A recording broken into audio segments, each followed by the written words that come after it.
নবী রাহমাতুল লিল আলামিন বলছেন, বান্দা যখন সিজদায় যায় কপালটা তার মাটিতে লাগে না, রহমানের দরবারে গিয়ে লাগে।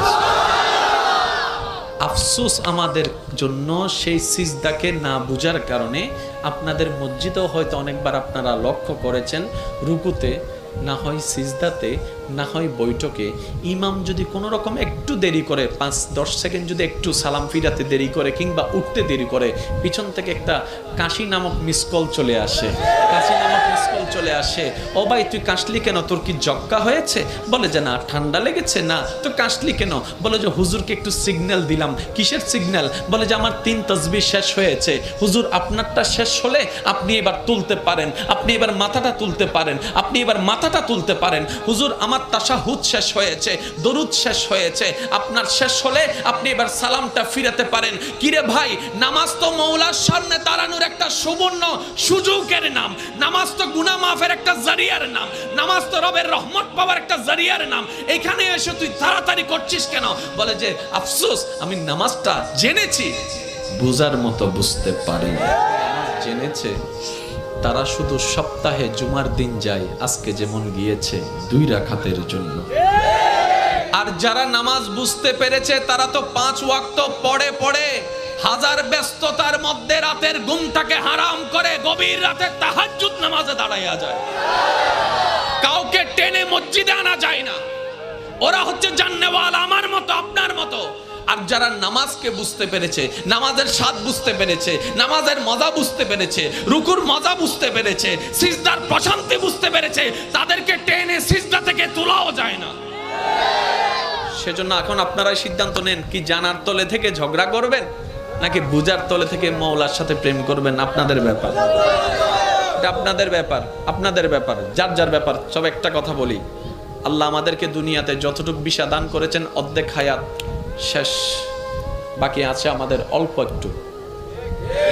ভাইয়া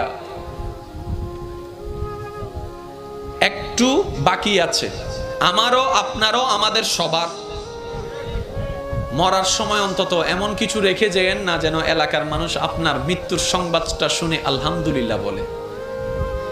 এমন কিছু রেখে যেন না যেন আপনার ছেলেরা, আপনার নাতিরা আপনার নাম শুনলে যেন লানত দেয়।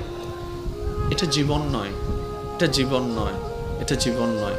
এমন একটা জীবন বানান যেন আপনার মৃত্যুর সংবাদটা শুধু আপনার পরিবারের মুখে চোখের মধ্যে মলিনতা আর অশ্রু আনবে না, শুধু আপনার আশেপাশে পরিচিতরা পর্যন্ত বলবে, আহ আফসোস, আজকে একজন নেককার বান্দাকে হারিয়ে ফেলেছি, আজকে একজন মায়ার মানুষকে হারিয়ে ফেলেছি, আজকে একটা মমতার মানুষকে হারিয়ে ফেলেছি। যেভাবে সিদ্দিকে আকবরের দুনিয়া থেকে যাওয়ার পরে জগৎ কান্না করেছে, ফারুকে আজম যাওয়ার পরে জগৎ কান্না করেছে, ওসমান ও আলী যাওয়ার পরে জগৎ কান্না করেছে, ইমাম হোসেন কারবালায় শহীদ হওয়ার পরে 2005 সালে চট্টগ্রামের মানুষ পর্যন্ত কান্না করছে। আল্লাহু আকবার।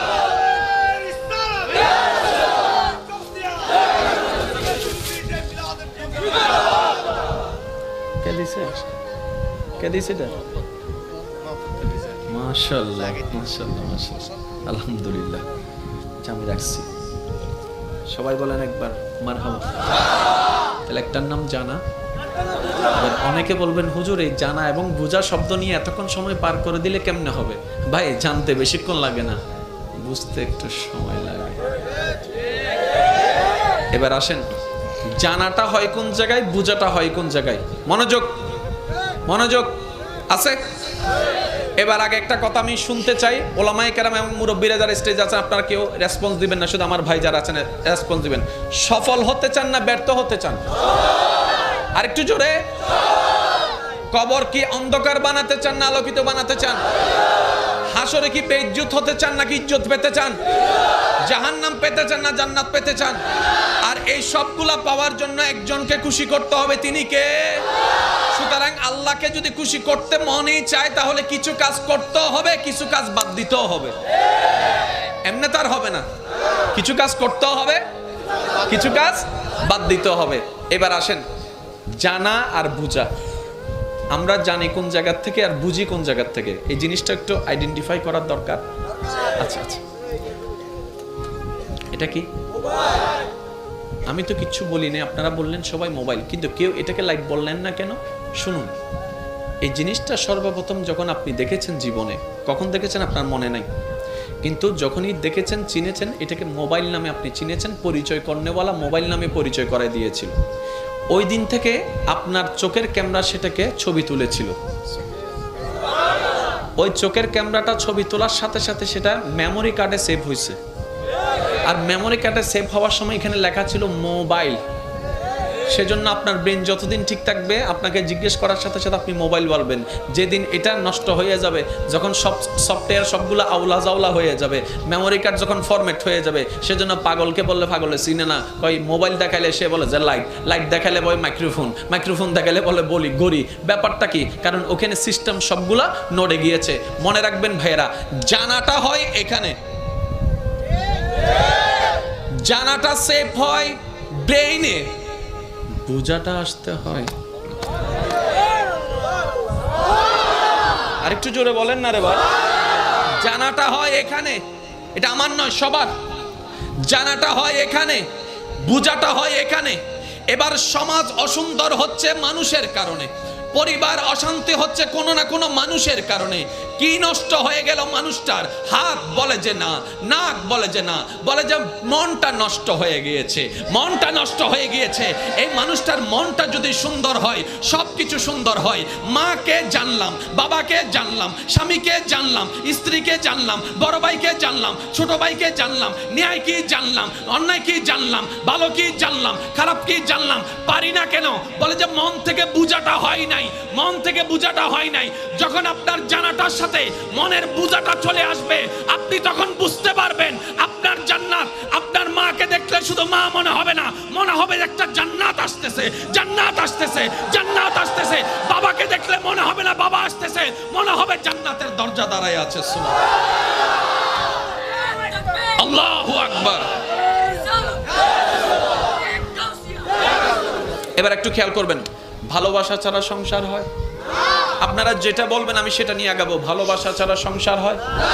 ভালোবাসা ছাড়া পরিবার টিকে? ভালোবাসা ছাড়া আপনার ব্যবসা টিকবে? ব্যবসার প্রতি যদি আপনার ভালোবাসা না থাকে, শেষ। কারণ 9টার দোকান আপনি খুলবেন 3টায়, কাস্টমার একটা আসছে, আপনার ওই বোরিং লাগছে, ব্যবসা ব্যবসা। তাহলে ভালোবাসা ছাড়া ব্যবসা টিকবে? আপনার যে চাকরি করেন সে চাকরির প্রতি আপনার যদি ফিলিংস কাজ না করে, চাকরিতে যাওয়ার ইচ্ছা থাকবে না, না গেলে 3-4 দিন আপনার চাকরি শেষ। তাহলে ভালোবাসা ছাড়া চাকরি টিকবে? জোরে বলেন না, ভালোবাসা ছাড়া চাকরি টিকবে? আপনাদের ঘরে যারা রান্না বান্না করে আপনাদের জন্য, আজকে গিয়ে ওনাকে একটু জিজ্ঞেস করবেন, ও মা, ও বউ, ও বোন, এই যে গরমকালে তুই গরমের মধ্যে তুই যে আগুনের সামনে বসে রান্না করিস, তোর কি কষ্ট হয় না? এত কষ্ট তুই সহ্য করিস কেন? তখন স্ত্রী বলবে, স্বামী তোমার জন্য, স্বামী তোমার জন্য, স্বামী তোমার জন্য। মা বলবে,